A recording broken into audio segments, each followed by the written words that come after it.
Okay, and welcome everybody to XLR Tier 1 Round 2 here of the sprint season. Today we are in Miami.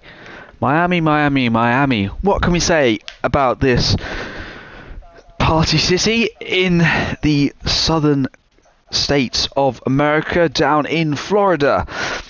Miami, commonly known for spring parties around this particular time of the year, and apparently Formula One racing. An interesting circuit beholds us this evening. Plenty of corners, plenty of boring corners as well. A half street circuit around the Hard Rock Stadium, home to the Miami Dolphins American football team.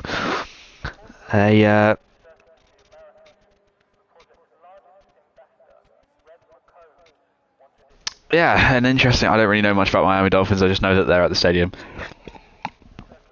I'm trying to get a track map up so I can tell you more about the circuit and about the particular corners that are around this peculiar and modern circuit. But I can't because my laptop won't load. Come on, CP. Oh, that's actually worked.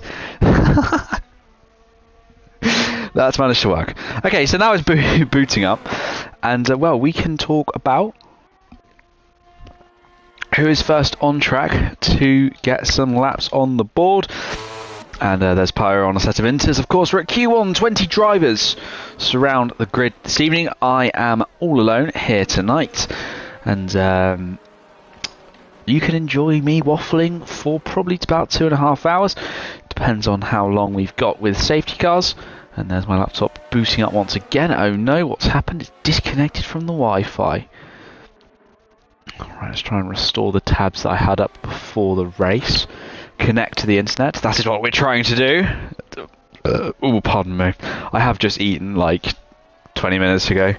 So you have to bear with me if I burp or fart or whatever in the mic. I don't quite know how I'd fart in the mic, but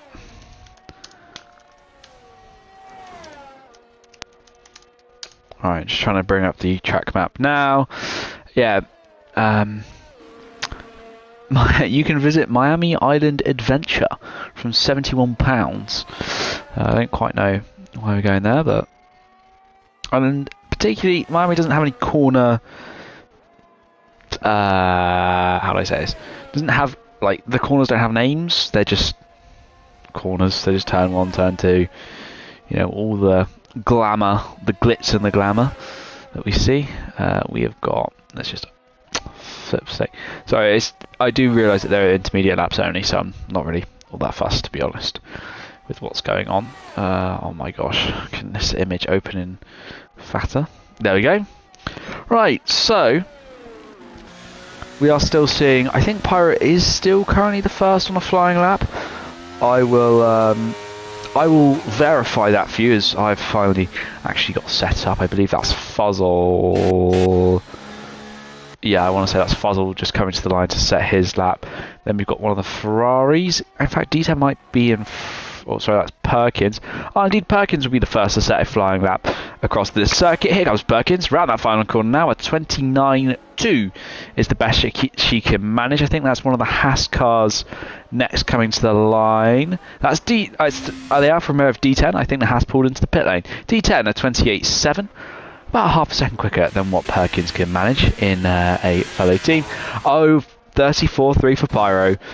Predictions for pole? Pyro, definitely Pyro. Look at that time, a 34. What a time. Mr. Business came P2 last night in the Tier 2 Grand Prix. A 28.1, 6 cents clear of D10. Of course, D10 is on the medium compound of tyre, whereas Mr. Business is on the soft, so do pay attention to that one as well.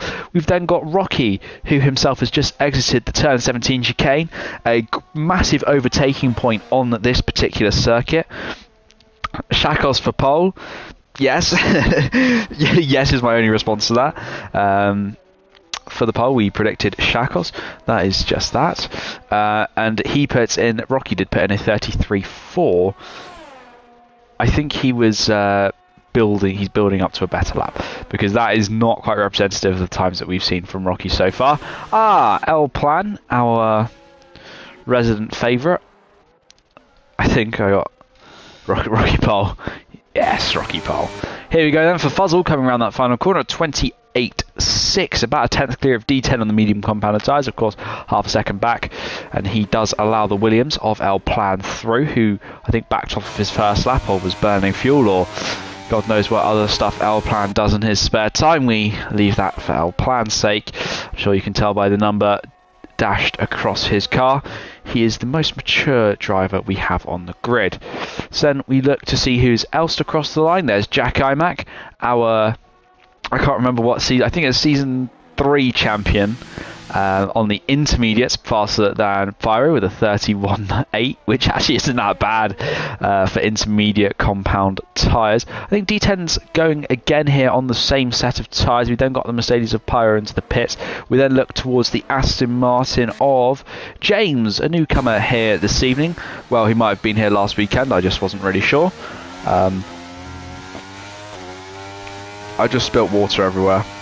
You just have to give me a second to clean this up. No idea what that means in German. Can someone translate, please? It means something, that's for sure, and I'm sure it's either praising or roasting Rocky. We'll go with the roast, because that is 10 times funnier. Right, we're seeing a few more cars coming to that line now. It's not D10, that's one of the Alpha Tauris. You have to scroll quite far to try and find out who that is, and that was indeed Rocky. I think he backed off again. This man hasn't quite set a representative time yet. We got McLaren going slowly. I think that might be... that is Fuzzle setting up for another attempt on the medium tyres, replicating D10's strategy, who has indeed gone purple through the second sector. We've got some I butcher his name every time, so I just say El Nino. I don't even bother with the second part. The El Nino fan base is very much here. Wonderful to see. El Plan, whilst we were yapping about other things, managed to set himself on a 29.3 on soft compound tyres. I don't think that's quite his best effort yet. And there's D10 putting in an effort at 2/10 clear of Mr. Business, despite the fact he is down. Gianuzzi, if you'd love to join, feel free. We unfortunately lost Numi due to homework. My goodness. How dare he? Sorry, I just got... Wait.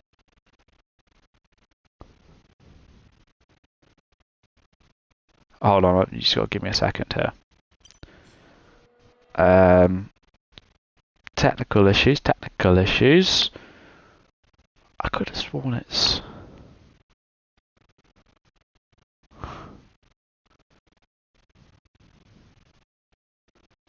Why can't I add this?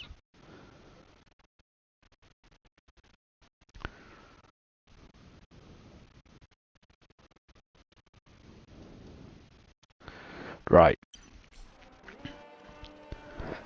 So is that just Rocky? Well, we're going to sit with Rocky now. He's put in a 28.4, which is a slightly better lap time than what he's put in on a few previous times. But if... Well, it depends. He might be too inconsistent to even be registered.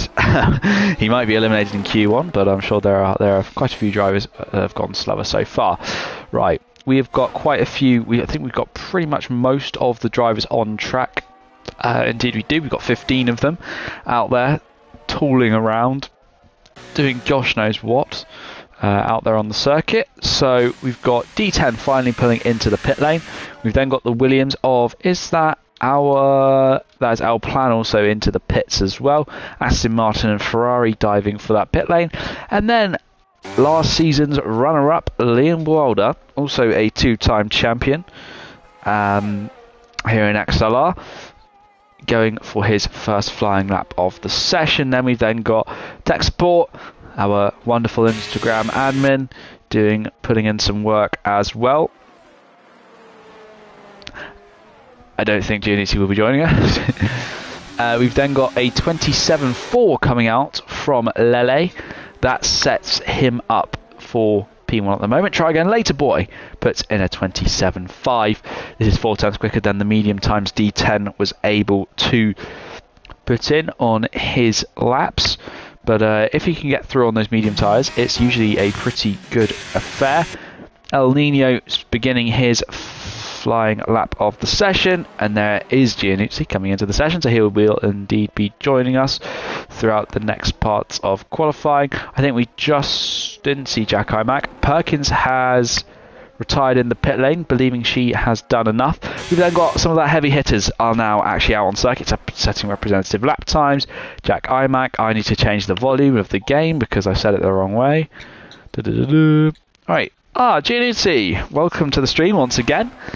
It was a fun stream yesterday. Let's see if we can replicate those feats today. So, here we go for Liam Welder, just coming around that final corner now. And a 27.6 for the Williams car. That puts him into P3 at the moment. Some pretty quick drivers out there on the grid today. Tech support into P6 with a 27.9, looking pretty good for his lap as well. I think that might be Try Again Later Boy, who will be into the pits at the end of this particular attempt. Lele just behind him. I think actually Lele is setting up to go once more in the session. No, it's not. Into the pit lane he goes. I don't know why I said she, that's misgendering. Oh my gosh, cancel him. Really? So El Nino is into the pit lane then. Mr. Business also retires, believing he has done enough. The question will be, has he truly done enough there to get himself through? We just saw Unitos go through for another flying lap then. Same thing with El Plan. And there's the man we've been waiting for. Half a second clear at the top of the timing sheets. Shakos doing us proud as always. Nicely, mate. Last season's champion as well. Constructors champions with the main man Giannuzzi as well. So here we go then for Pyro to the line, P6 on a lap that wasn't on wet weather tyres and dry conditions, and a 27.8 coming out from the Mercedes driver who's there for contract reasons in Mercedes. We've then just seen Jack Imac. Indeed, he is back. Memorable times before in past seasons. Jack Imac made I think it was season 2 or season 1. I remember this. Yeah. He made a big mistake around Miami on the last lap, I remember. It might have actually been coming into the Sector 1, I believe. And he just lost it. Yeah. And championship over. What was it? It was lights out, me and you on comms. He got an awful getaway, I think it was. Yes. At pin 1 he got spun. Yeah, he just had a really smelly race and had come back nicely as well. I'm so crying about that. It's just great memories. Oh dear. No, certainly not for Jack Imac. Then round turn 19 for El Plan, who goes up into P8 and will try and secure his safety throughout the rest of this session. So currently looking at drivers who will probably go out again. Will Perkins is eliminated, so I think she retired in the pit lane. Yeah, or she DNF'd on track or something. Yeah, so we didn't quite catch if she did DNF on track, but and then we've got a few drivers still at risk at the moment that will be out to set more laps with 4 minutes remaining. I think it was quite bold for D10 and Mr. Business to both retire. I think it was a bit early for them. Yeah, for Mr. Business, 100%. I think D10, yeah, I think he's going to get away with it. I can't see Fuzzle on board because he's stuck in the pit lane for me, but I think he's gone up to P12. Yeah, indeed he did. Put in a 27.9, and that moves his teammate down another position. So, yeah, I think Mr. Business I think he'll see himself eliminated, if I'm being in all honesty. That's what I can see right now. So tech support will be into the pit lane at the end of this lap with most of our drivers currently sat in the pits.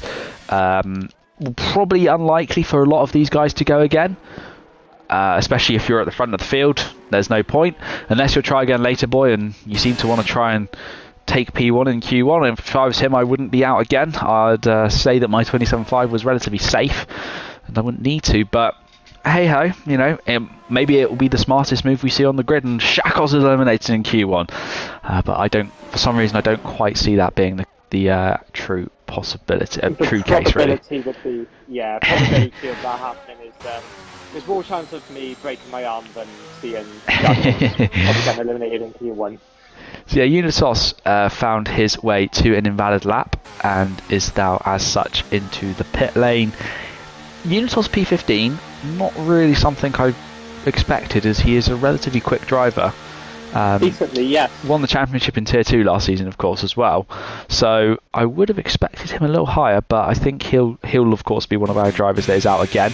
The only driver yet to actually set a representative lap time is El Nino, and for once in this first part of Q1, we're actually going to jump on board with a driver, and well, we're going to talk our way through this lap. We catch him at the start of the second sector, a really long part. This is just turn 10 at the moment. Again, doesn't really feel like a turn in these Formula 1 cars, but technically it is according to this. He then brakes hard into turn 11, swinging it nicely into the left hand. He's got to keep it relatively over to the left so he can set up turns 12 and then 13 really nicely. A really tricky chicane here. You've got to basically bounce over the sausage curves, and with these ground effect floors, it'll be a rather dreadful case if you broke one on a sausage curve. That's a lot of your downforce gone. We're going to exit the POV as he comes down this back straight here for the third sector. Activates his DRS, and this corner just coming up, turn 17, is really our main braking zone on the our main attacking zone on the circuit today. This sees out into a rather complicated and rather unique section of the circuit, 18 and 19, one of those where you can go really fast, but Good effort. if you do unsettle the car, you can find yourself spinning into a concrete barrier, which tends not to be too healthy on your carbon fibre suspension components. El Plan saying something, so I'm wondering what he's done. Nope, he's still in the pit. I matched... he does in fact have the exact same lap time as Pyro. Rather colourful response to that from the man from Estonia. So yeah, El Nino putting time good enough for P9. I would say let's see what Try Again Later Boy is going to do, but he's going to only go about 0.2 of a second quicker, so I wouldn't be surprised if he's up there into P2, perhaps getting close to Shakos's time, but that's really all he's going to do, and it's Q1, so that's a little irrelevant. We want to focus on the important stuff, which is the guys in the bottom 5 and where they're going to be, and in fact Rocky is going to be our focal point here with Unitos on an outlap at the moment. Luke the Blade is all actually going to be in front of Rocky. So there's Luke the Blade then coming to the line to try and save himself. P12's the best he's going to manage in this session. Rocky pulls into the pit lane. Rocky is out. It's been a rather rocky session for him, to be honest. Also Perkins, I think, is out as well. Oh no, sorry, Zach is beast. Zach. Yes. He's not going to get around to do another lap. Sweatback Flame also eliminated. He's going slowly, invalidating his time as well. Unitos then.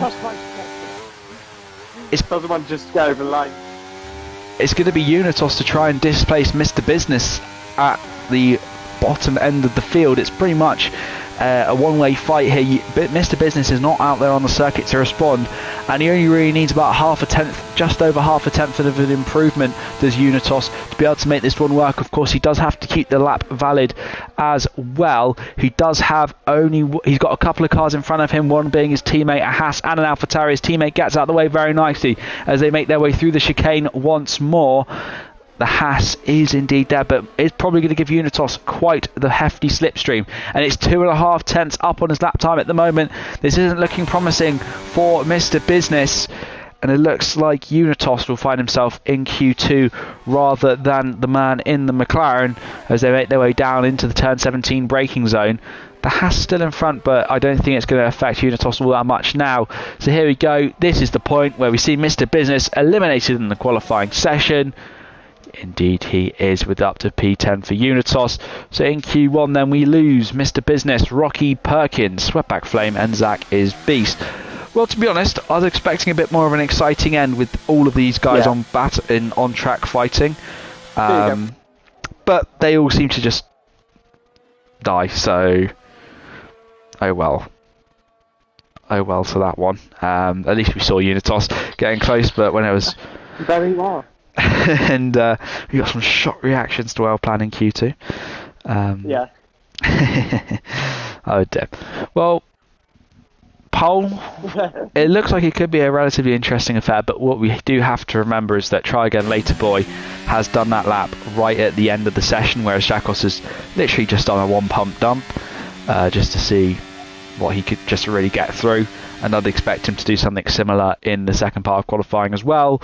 So I think we won't really see until Q3 who's really got the fastest pace overall, but I'd say watch out for anyone in that top 4. I'd say anyone in the top 10 really. Looks like they're pretty quick today, but especially keep your eye on Shakos. He's the man for qualifying, let's put it that way. Yeah, 100%. My goodness. Ooh. So at least, unlike yesterday in Tier 2, we look like it's pretty good for the weather. Quite sunny, quite warm around here at Miami. I can find out if it's raining. Give me 2 moments. Oh, indeed, we Is there any rain for the race, lads? He's finally out the weathers. Guys. No rain, thank you. So you got no rain then confirmed for the race? Yeah, I got the sources. Yeah, I checked the full information. No rain at all. 0% chance, guys. 0% chance. No clouds in the sky. It's all going to be sunshine and rainbows. Well, it's going to be up to the drivers to create clouds of smoke and rain from fluids coming out of their car when they crash. Pretty much up to those guys today, not down to the weather. So let's see in Q2 then who will make up our top 10 and who will find themselves into that crucial Q3 shootout. I mean, you can overtake around Miami, but it's not really a circuit where... I mean, let's put it this way, you're not going to get any disadvantage from being on pole position. So, what it's, you know, it's... to be honest, I don't really think there's many circuits where it's a disadvantage to be on pole, really. Well, apart from maybe Mexico but Miami, it's quite a short run to the line. Mexico, so, I think being on pole is really what you want to achieve. So we'll see which driver will get through into that shootout to achieve pole position. But for now then, D10 is out on the circuit first. I don't think there's been a quali session where this man hasn't been out on the circuit first. He's got an obsession, it seems, with setting the first time on the board. How many times have I managed to say first in those last couple of sentences? A rather large amount. So then D10 making his way down this little back straight. Making his way down this back straight then. He's got a McLaren. I think that's Fuzzle behind him, who is going to have to back off a little bit to create that gap.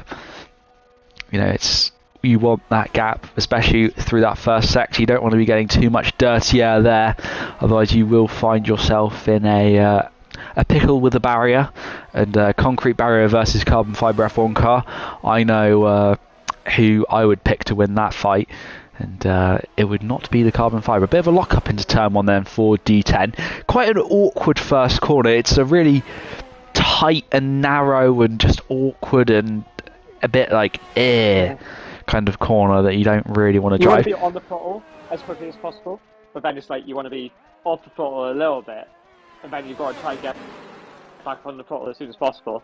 So it's a little bit awkward for drivers to get the precision correctly on that on throttle through tier 1s, 2 and 3. But seems okay. Yeah, seems good so far. I mean, the rest of the first sector is really fun and fast. The middle sector is mainly straight, and then a few awkward corners, which you're seeing right now, which are really break up the flow of racing, because it just kind of you have to go slow, and if you try and go side by side through, you know. Sorry, I thought you hit a wall. My goodness, it's that internet, it's that BT internet.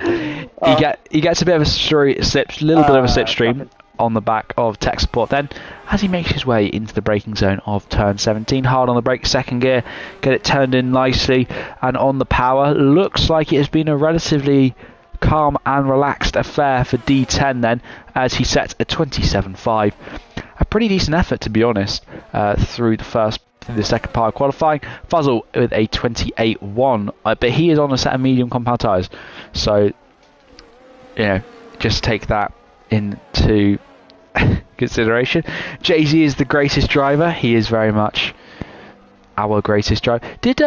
I thought Jay-Z was meant to reserve, but did he and Universe swap? I think they did, because I didn't think Mr. Business was meant to be racing tonight. I thought Jay-Z was. I don't know. I'll just work here. I'm not really sure what happened there, but okay. So yeah, we saw a lot of drivers set their first times of the session then. We haven't really heard much about Jamie Dodge, to be honest, this qualifying session. Yeah, I didn't really see much of him in Q1.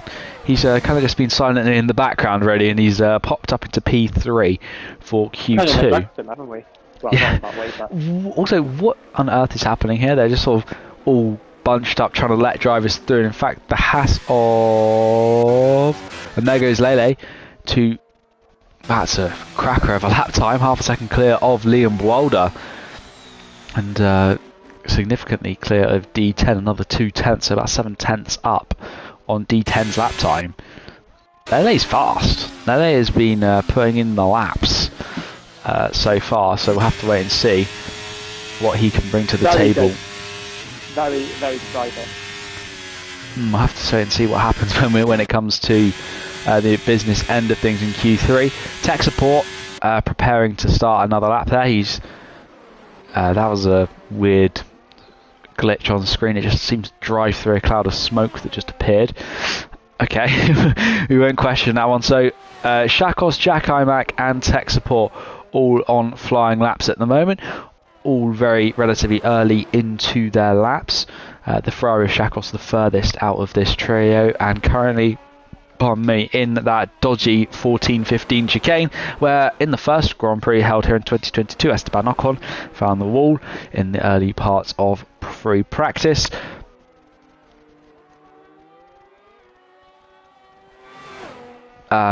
So we shall wait and see what happens with Shakos, of course.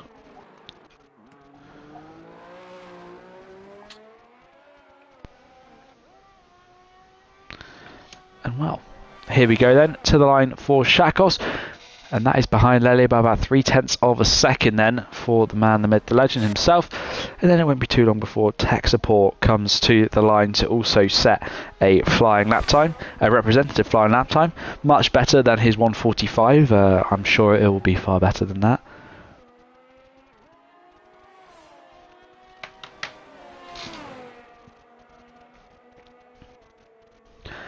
And there's tech support putting in a 27. What did he put in? A 27.8 then. And that solidifies his position of P8. Not the greatest performance I think we've seen from tech support, but I think he might still just about be able to make it. But he's going to have to push quite hard on a second run. He'll definitely need that second run for sure. Jack Imac also putting in a 27.5. That probably will put him through. I don't really see him going out on that time. I'm relatively confident in Jack's ability to make it through, but you never know what happens. We'll have to wait and see, really, when we get to checkered flag in how many minutes time now? 7 minutes and 11 seconds. Try again. Yeah, indeed. So, try again later, boy, is very much on that flying lap at the moment. He is the only one. We've got 4 more drivers also on out laps. That's Fuzzle, Luke the Blade, Pyro, and El Plan. So let's wait for try again later, boy. Let's see what he can do. Let's jump right back on board with him, as he's not got any. He won't encounter any traffic for the rest of this lap unless I don't really know. Someone just magically appeared. Maybe the safety car comes back again like we had yesterday and just ruins his lap completely. Yeah. Outplan moments and on moments. On moment. That was literally the most random glitch ever. Like, how on earth does the safety car appear on the circuit? And that's really aggressive through the chicane for Try Again Later Boy. Just absolutely on the limit. This is going to be a bit of a cracker from him. I don't think there was much more speed left in it through 14-15. And, well, it's going to be... The deciding factor is going to be this last little sector, of course. Because it's quite a high-speed sector, there's not really much time you can make up, not a lot of corners. So it's gonna your main majority of your time that you're gonna be able to gain or lose is gonna be really through that middle sector. And there goes Try Again Later Boy, 26.9. That's a lap and a half. Puts him up into P2. So yeah, it looks like we've got some really, really quick and some competition for Shakos perhaps. Throughout this qualifying session. That's not something we usually are used to talking about, but no, of course, spot on. Yeah, well, Fuzzle then invalidating his second flying lap attempt and hasn't gone to recharge the batteries. Oh, that's because he might be low on fuel, so oh gosh, he'll be boxing to repair. Pyro then will be next across the line, 0.6 of a second up on his moment. That's going to put him on a high 28, which will indeed see him into the top 10. But that top 10 is just looking so competitive right now. It's someone that last season, yeah, indeed, someone that we might have seen in Q3 all of the time, almost a guarantee. Looks like they're going to be in a pretty big fight to get through, and that's only P9 for Pyro. Ooh. So we've got about 7 or 8 drivers fighting for those bottom couple of positions in the top 10. Do you know what you were saying about Alplan and Pyro doing the same time? Yeah. Jamie Dodge and now Nino have done the exact same time too. Oh my god. What are the coincidences? What next for pole position is at the same time as P2? You watch out. Mark my words. Oh dear. Yeah, the scenes if that happens. I don't think we've never had that in XLR before. I know it happened at the 1997 European Grand Prix. Yeah, indeed at Jerez. Yeah, Jerez is quite an underused circuit. I think it's not really in many major racing series, but it's a good old track. Yeah. Excuse me. Sorry. If you ever, no, I'm trying to figure out where this music is suddenly coming from that I'm hearing. It's just music starting to play. Oh dear. Right, who else is on a flyer lap? Looks like we got D10 on a flyer at the moment. I think he might be the only one. Looked a little bit shabby through the 14-15 chicane there, so assuming he might have lost a bit of time. Yeah, very aggressive on the power. About half a time. Yeah, he's backed off. Yeah, yeah, he sort of unfortunately messed that one up for himself there. Yeah. Oh gosh, I'm tired as well. Alplan is literally right behind the Alfa Romeo and getting a nice little slipstream. Oh dear. Ooh, wait, that's not El Nino ahead, isn't it? Oh, that might El Nino. It is. He's done nothing wrong. He did nothing wrong though. I'm wondering if that's coming out of the pit lane, perhaps. As Alplan's still not able to make it through despite an 8/10 improvement. Sorry, no, I was thinking tax support. Sorry, yeah, I got really, the tiredness is kicking in, guys. Sorry about that. Yeah, no. So Unitos, I believe, will be the next across the line to set a time in the session. Unless that's one of the Red Bulls. No, that's Jack on an out lap. Jack. So, yeah, very much not on a flying lap. And the question is, will Unitos get there before Jack Imac? I think he... No, I don't think he will. So I think Jack will begin. Yeah, that's the thing. Yeah, he'll begin that flying lap, and there'll not much more happening than that. So then, Unitos currently sat in P15 with a 28.9. Not his greatest effort, I think, I've ever seen. So here we go then, round the final couple of corners for the man in the Aston Martin. He puts in a 27.8. Still not good enough. Oh my gosh. No way. What? And there goes Shakos to the top of the timing sheets then. A minute and 35 to go. Unitos needs to recharge, go again, if he's even got the fuel to do so. That's the thing. I don't think How L long's Plan's... left? I don't think L Plan might not have the fuel to go again, so I think he might be eliminated. Oh, yeah, maybe. Tech Support's just given a slipstream to D10, who indeed is going again. We just saw... who was that? Someone just... That was Jammy Dodge actually jumping up back to P3. So D10 then currently sat in P7, got a nice slipstream from his teammate, moves up into P5. Tech Support's into the pit lane, so he is P10 only. So if anyone in this bottom 5 improves enough to jump ahead of him, and in some cases that is less... In a lot of the cases, that's... 2 cases, it's under a tenth of a second. Unitos just needs... Yeah. I think Unitor, someone was blinking low on fuel. It's James. I think he might be able to get to the end of the lap though. Fuzzle just begins that. Fuzzle beginning that final flying lap now. We've got Luke the Blade 6/10 up on his time at the moment. This will be good enough to send him through into the top 10 and push Tech Support down into the bottom 5. So let's see if Luke can solidify that 6/10 improvement that he had through the first 2 sectors of this racing circuit. As he rounds the final corner now, activates the DRS, Luke the Blade is through into the top 10 provisionally. L Plan out then. I think James then, is he going to be able to improve? 2/10 up, is it going to be enough to get him into the top 10? Yes, it is. Yes. Pyro could be eliminated here, but he is on a lap and currently improving. Luke, but he needs about 0.3 of a second really to be able to secure his place in that top 10 shootout. We've then got from Jammy as well. Fuzzle is not looking like he's going to be improving enough to escape this elimination zone. Pyro is going to get a lovely slipstream from Jammy, just as you said, Gianlucci, and this is going to be a slipstream all the way. Indeed, it's a great slipstream. This should help elevate Pyro just that bit more on his lap time as he's going to come round that final corner now. Will Pyro be able to find himself in the top 10? Has he found enough time to improve? No, he hasn't.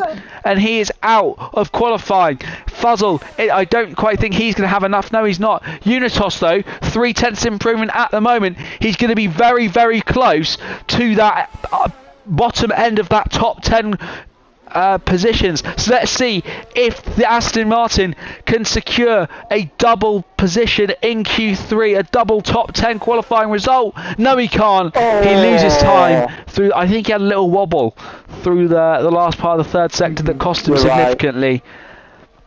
And there we go then. Few drivers eliminated. Pyro, Unitos, Tech Support, Fuzzle, and L Plan, with Shakos, Lele and Jammy Dodge being our top 3 from that session. Oof, well. Yeah, that was a rather intense one. Let's put it that way. It's honestly incredible. That's the sort of thing I was expecting from... from the latter part of Q1, but we had to take it in Q2 instead. And this, to be honest, the amount of speed that we're seeing at the top of the timing sheets, I'm honestly thinking we're going to have an incredibly exciting Q3 session. Pole, I'm still going to put my money on Shakos. But damn, it really could be a lot of those guys up there for that pole slot at the moment. I believe there was a pole going at some point. Like it, Where's the pole? I don't know if can I not see the pole anymore? Well, there was a pole, but it's disappeared now, so... But I think it did put Shakos firmly on that pole position slot. So, well, Q3 then. Let's see who will top the timing sheet and find their way on to provisional pole position after the first round of laps, and actual pole position once we come to the checkered flag in 11 minutes and 50 seconds time. Do stay tuned, as it is going to be a rather exhilarating session based off what we just saw there. And Giannuzzi's Wi-Fi's blown up. Honestly, he was joking about it yesterday that every single time that he has gets on the stream, his Wi-Fi blows up, and he's not joking. It's literally happened again. Oh dear, what can we do? This poor man has to deal with his Wi-Fi for another few months as well. So I think the only appropriate response is one pomp. So well, let's indeed see what transpires. I think we can also, whilst this is happening, look at some Wikipedia stuff about Miami itself. Well, and I wonder who's out track on. Well, it's actually not D10 out on circuit first. It's Jamie Dodge, the man from down under. Of course, no, he gets overtaken immediately by D10. A population of 442,000 in Miami. Giannuzzi has rejoined us after his Wi-Fi destroyed itself again. Oh dear. Yeah, it's not looking good. It's not looking good. It never is. It never is with your internet. Pembrokeshire. Oh, right. So, after even coming out first, pardon me, Jamie Dodge could not escape the wrath of D10, who himself will again be out there to begin our laps here in Q3. Stupid track. I can second that one with you, Unisos. To be honest, I'm not really a fan of Miami racing, commentating, looking at it. It's an influencer circuit, let's be honest. There's not true many true F1 fans that make the track here. It's mainly celebrities. In those little tent stands that we've just seen D10 file by now, perhaps it wouldn't be too bad if we replace those with some real Formula 1 fans.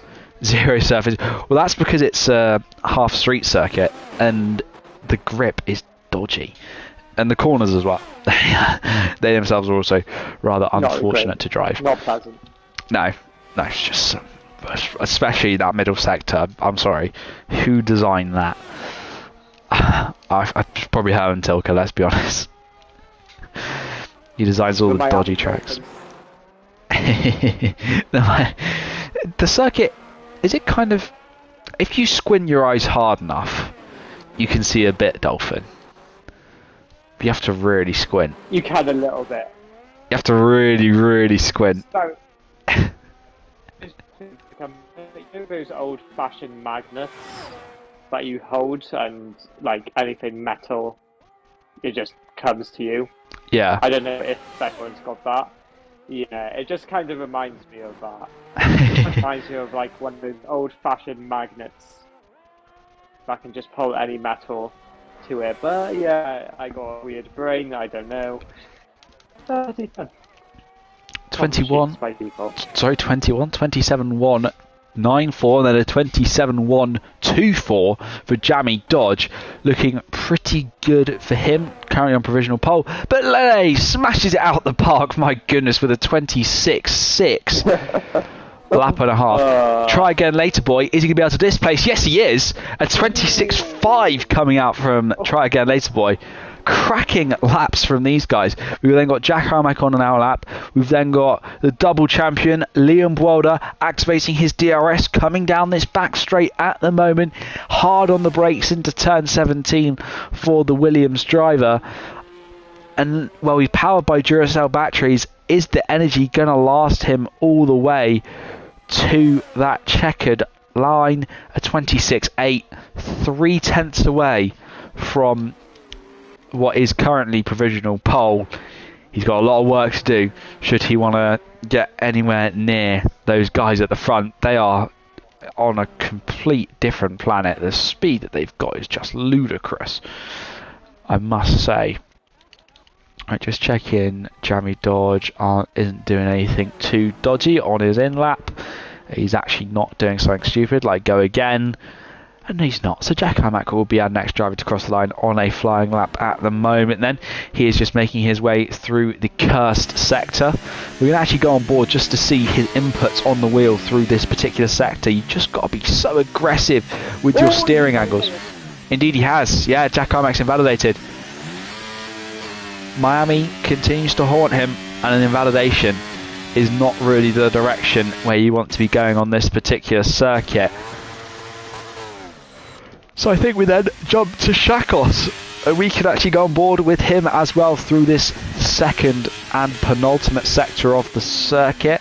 Very smooth on his inputs, a little smoother than you might see from Jack Imac, because of course Shakos is on wheel, whereas Jack is on a controller, a pad, and well, I'm sure his thumbs are not quite as, don't quite have the range of motion that Shakos's arms do. So let's see what the man on Ferrari can do. Will he be able to displace the mighty 26.5 we've seen at the top of the timing sheets for now, as round the last couple of corners comes last season's champion Shakos to the line? He does! A 26.447, over a tenth clear. That's a cracker of a lap for Shakos, and well, we'll have to wait and see if these drivers will be able to beat it in the coming laps. Jack Imac has indeed gone again, but it's not going to be anywhere near as quick as his first attempt would have been. Or actually, he might just be on an in-lap attempt. We're not really too sure. He's getting a rest, so he's certainly not deploying as actively as we would have seen on the first flying lap attempt. Maybe he's saving it for this third sector. I mean, it's important to get at least a time on the board, because chances are, with being as fast as Jack can be, a time on the board will usually beat out at least a couple of people on the grid. You know, it's sometimes it's worse to not have anything on the. Sometimes it's better to just have something rather than nothing, but Jack decides nothing is the solution for now and pulls into the pit lane. Luke the Blade going out later than everybody else for his first attempt. I do ponder whether he's actually only got one set of tyres, which is hence why he's doing a strategy like this. Of course, we can never be too sure. But here we go then. Luke the Blade. Jamie Dodge also just coming out on his next outlap as well. Next outlap? Sorry, yeah, indeed. Yeah, one more about next outlap. Yes, that is next outlap. My goodness, I'm getting myself all confused up here. So Luke the Blade then makes his way towards the end of the third sector. It starts the first sector starts to slow down a little bit from here. Quite an awkward little corner there coming onto this back straight for the second sector. Yeah, no, it's a bit of an awkward. That section being quite awkward is not really ideal. Right. Let's focus back on the lap at hand then for Luke the Blade in the Haas car. Currently making his way back to the awkward part of the circuit, hitting that chicane with precision and perfection from what it looked like from the outboard view, getting as close to the wall as he dares in the Haas. Could this be another one in contention for that pole position that is so desired for any real driver? It doesn't even necessarily have to be a particular circuit. Everyone wants to be on pole, and the Haas actually on pole in 2022 in Brazil for real life, the first pole and only pole for Haas. And Luke the Blade, P7 is what he can manage with a 27.4, and that's 0.3 back from the next slowest lap time. But then we got Jamie Dodge, which will probably be his final flying lap. The speed he has through that chicane is ludicrous, just how quick he is through that the chicane, I mean the S's section of the circuit. Currently close to 0.2 up on his effort already. That will put him towards the 26.9s. So I think throughout the rest of the lap he's going to be trying to improve and best his position, perhaps try and get on the second row, possibly the front, maybe dabble in a little bit closer to that provisional pole. That would be of course the dream for him. as now he'll make his way through into turn 16 on the exit. We'll get to see through another space, currently 0.4 of a second up at the moment. That will put him on a 26.7, which will see him ahead of Leon Wilder, but not quite ahead of Lele and the rest of the gang for the front three.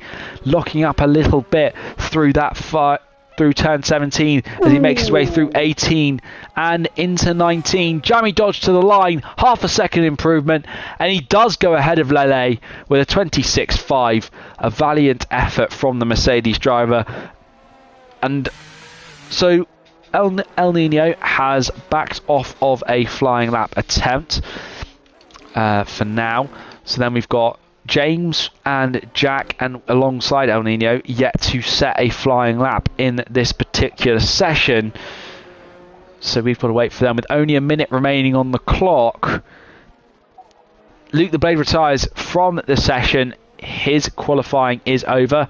P7 will be the best he can manage on the grid, and I'm sure he'll be hoping for a few drivers not to set any further times so he can maintain as high a position as he possibly can. But D10 then is out there on the circuit to set his second qualifying time. Looked a little twitchy on the exit there with the Alfa Romeo, but just the sheer speed he gets through his sixth gear, almost 150 miles per hour at the apex of the corner, and we get to see how much he is up by now. He's close to 0.2 up on his time, similar to Jamie Dodge on the improvement. In fact, it's about 3 thousandths faster from what Jamie was doing, but there is still 2 sectors and plenty of miles to go for the man in the Alfa Romeo car, getting as close to the wall as he possibly dares to on the braking zone as he makes his way into the awkward sector. The checkered flag is out. It's now down to the guys on circuit to do the business. Looks like one of the Aston Martins is quite close to the Williams. I believe that is of Liam Wilder. It looked rather close, and of course that was Jamie's last effort of qualifying. Let's see what D10 is going to be able to bring to the table here. We didn't quite see what his second sector split was, but I think it's probably a little quicker. Let's see what the Alpha can deliver. Can he shoot himself higher up the order? D10 to the line, 0.3 and P5 ahead of Liam Wilder for now then. But Lele, 0.3 improvement on his 26.6. This currently puts him ahead of Shakos and onto provisional pole position. The Alpine to the line, does with a 26.2. An incredible lap time. We're then going to see El Nino to the line, who goes P7, displacing his teammate. Then James has unfortunately invalidated and will not set a time in the session. Then got Jack Imac, who is still yet to set a time. He comes round the penultimate corner now, and it's up to Jack Imac. Is he going to be able to displace anyone for provisional pole? No, he's not. P7's the best he's going to get. Try again later, boy. Close to 0.2 up. Isn't able to displace the man that is currently sat on provisional pole. Shakos improving, but is he improving enough? No, he's not. And he is unable to displace even for the front row of the grid. And there we go, Lele on pole with an exceptional effort. 26.2 is just a ridiculous time. And we got Try Again Later Boy with a 26.3. Shakos also on a 26.3. 1,000th of a second behind the Alpha Tauri. I mean, that's an incomprehensible amount difference between the two cars on the circuit. Wow. Yeah. That's incredible. That's a pole and a half, a lap and a half, and a deserved lap as well. Oh.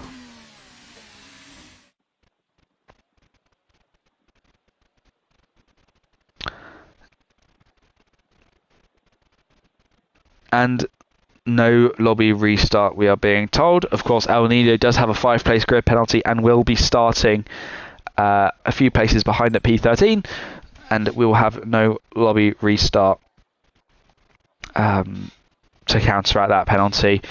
And unfortunately then there's nothing we can really do to remove it at the end of the session because it's a grid place penalty. And well, And I think Shakos saying he made a mistake at the chicane, which is a rather easy place to make a mistake in, where I'd expect most drivers to actually make that error. But yeah, well, now we've got a few minutes to talk and waffle, which is what we do best. Anything interesting for you to start us off with, Gianuzzi? I'm just giving a life story this one. So I woke up, I cleaned my room, I changed my bed, got a new clean sheet on my bed, went for a walk. Oh, very nice. Just popped down to the beach for a little bit, saw my family before I to head back home. And yeah, so that was pretty much it.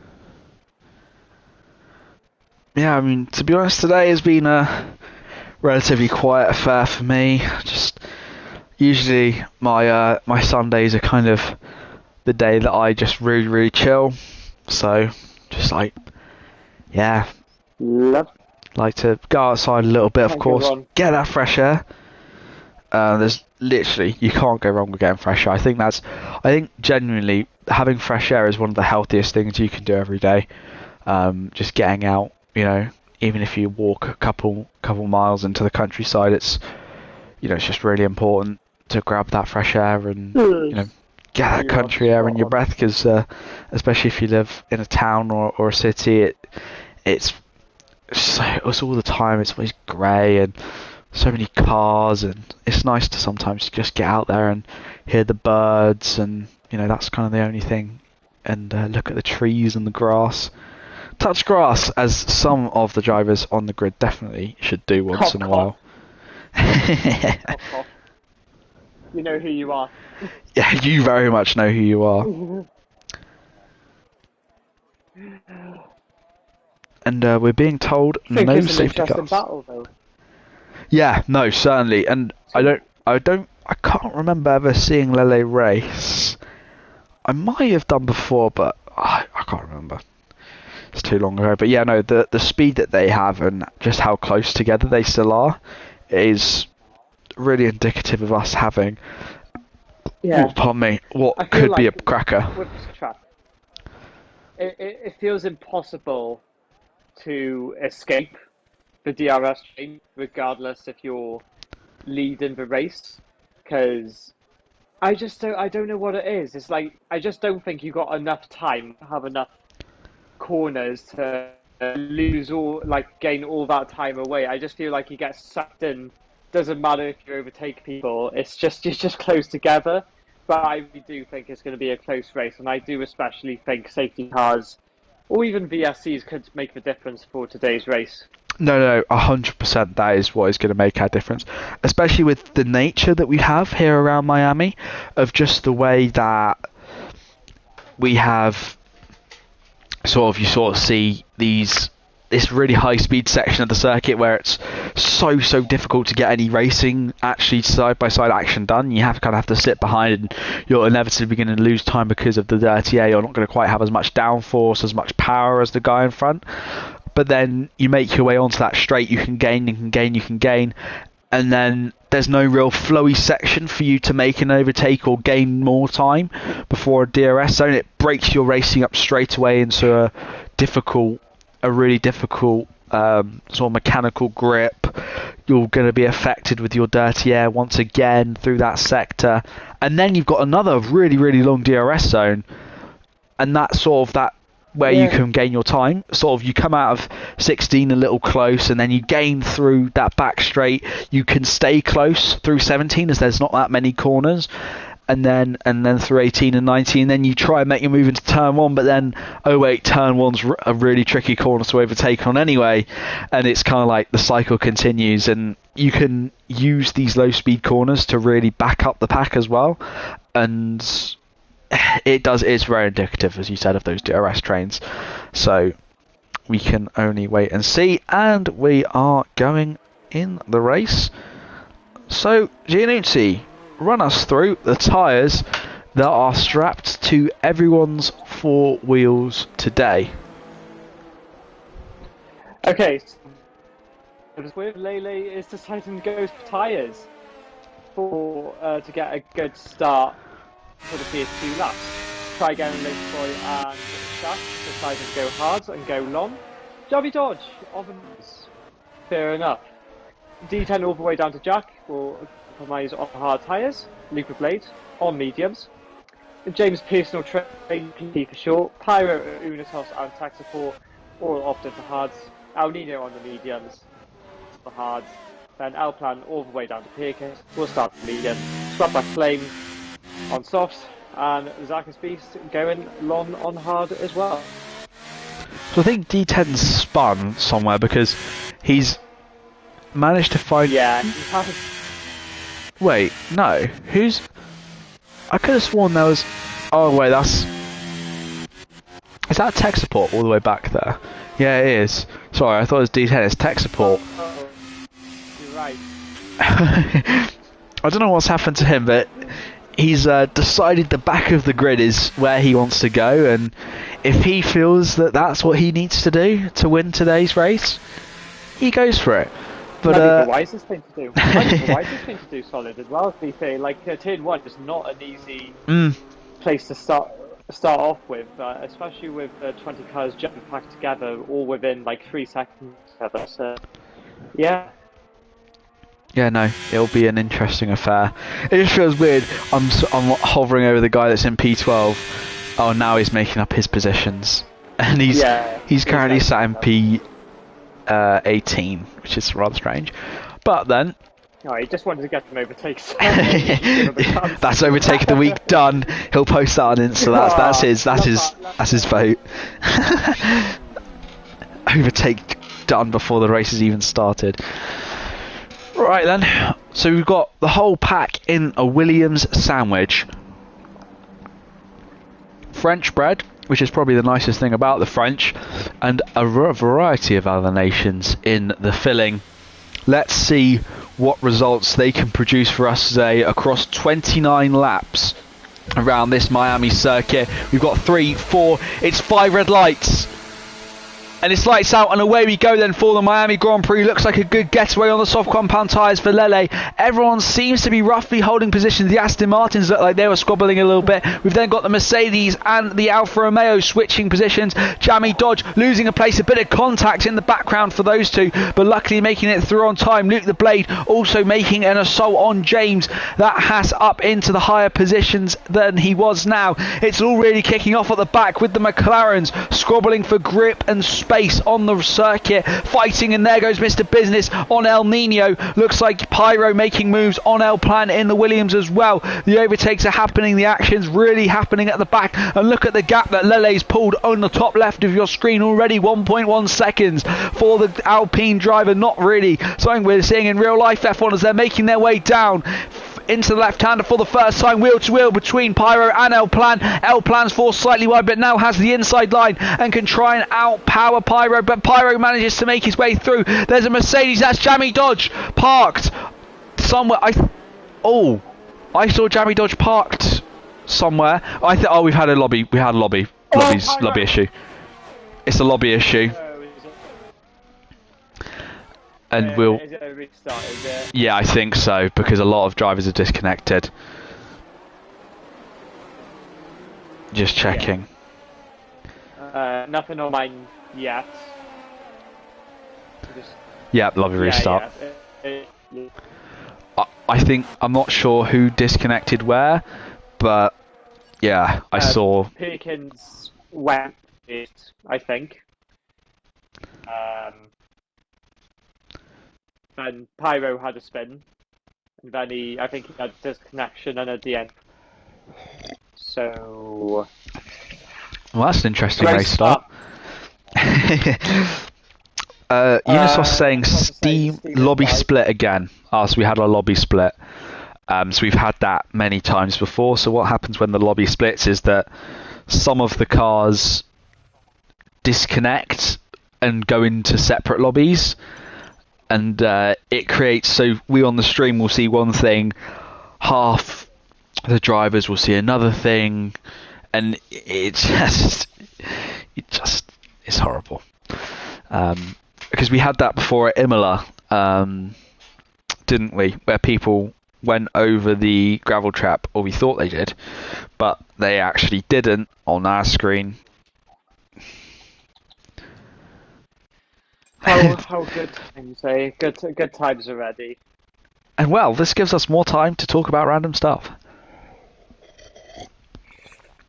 Where's your dream home? Where's the dream place you'd like to live, Gianluigi? Where's like if you had to pick one place to live, you can build like any kind of house there whatsoever. Where do you pick? Right. There's so many options. Anywhere in the world. Ooh. I'll tell you where I'd love to go. Sardinia, which is an Ooh. island off it. It's got a sports resort, but like to build it and have a nice hot water, good food, Italian food, exact. Yeah. It's amazing. Yeah, it would just be fantastic. Oh. You gotta say what you're next. Yeah, but first I just have to quickly mention there's this near me where I'm currently at. Every time I walk to Lidl, I see this really cute Italian restaurant, and it's got like a wood-fired pizza oven in the front door, and I've been so tempted to go and try it because it looks like the food would just slap. So I need to go try that at some point. On the sometimes for me, obviously I've got to have to live in the UK. I wouldn't want to live anywhere else in the world. I just don't see anywhere else being home, as much as the UK might be slightly dodgy in certain areas at current periods of time. I don't think I'd live anywhere else. And I think I'd go in the Cornish coast, have access to a beach, surfing all day, like nice bit of land at the back to just mess around and do whatever. I would just anywhere countryside, to be honest, I'd be quite happy with. Away from the cities. Away from cities, 100%. I'm new on that because I just couldn't imagine being in the cities, considering what's going on as well. It is best. In what aspect going on? Like it's. Don't get me wrong. UK is still in a muddied area with what's happening, but I do hope that there is someone that can get this country back up and running. But the trouble is, all the companies, all that were made in the UK, and now they're selling it to different owners, like in the Middle East or in Asia or America, and it's just ridiculous what is happening. Like McLaren have completely sold their company to, I think it's someone from Bahrain, a group from Bahrain, and I just, what are you guys doing? What are you guys doing? Made from the UK, British, born and bred, proud, and now you just let them go. It's really sad. Unfortunately, money talks. That's the thing. It is. You're right. I think especially a lot of the problems that the UK has just seem to get blamed on unfortunate people, even when the majority of the time it's not their fault. And I don't think we go too deep into that. Otherwise, it is a Formula One race, so we're not really trying to have a politics podcast. Well, not that I want to try and get politics. It's more business than anything. It's just like the business side of it is. I just wish we were good again, if that made sense to you. We were amazing like we used to be, but I understand sometimes you've got to have a bit of a slope and then hopefully bounce back. When we'll bounce back, we don't know. Or sometimes if the slope is too steep, there's no chance of climbing it.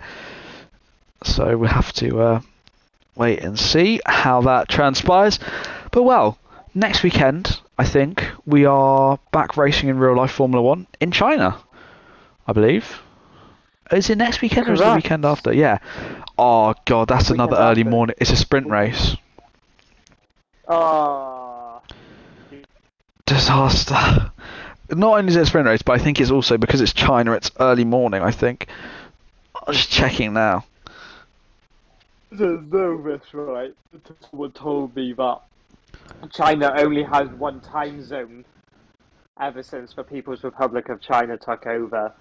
Because I think the capital city in Beijing, wherever it is, or wherever time zone it was, it remains for all of China. Right. Well, that's interesting. Well, here's the rundown then. So sprint qualifying is 8:30 till 9:15 on the 19th of April. So that is this weekend. Then the sprint race is from 4 a.m. till 5 a.m. And then qualifying is from 8 till 9 on the 20th. So what I'll probably do is will I be awake for sprint qualifying? That's Friday. Yeah, I'll probably be up for that. And then I'll probably stay up to watch the sprint on Friday night. And then I won't watch qualifying. We'll see. I'm going to end up going to bed like 6 o'clock on Friday. And then wake up early for the race on Sunday, probably. Early bedtime Saturday. Well, I'll be getting my sleep in, so I won't be wasting any time seeing my staff win. Yeah. Oh, Max Verstappen, Max Verstappen, Max Verstappen. That's all we seem to hear. It's lights out on the way we go. There's two guaranteed things. That and Max Verstappen win.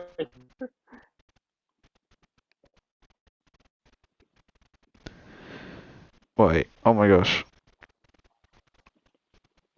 I wasn't even reading the chat.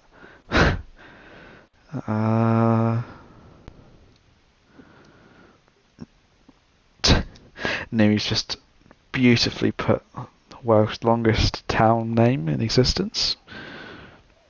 Sande Pufla Silio Go Go Go or something like that. Yeah, and it's just so long for no reason. Oh yeah, who voted for who to win the race?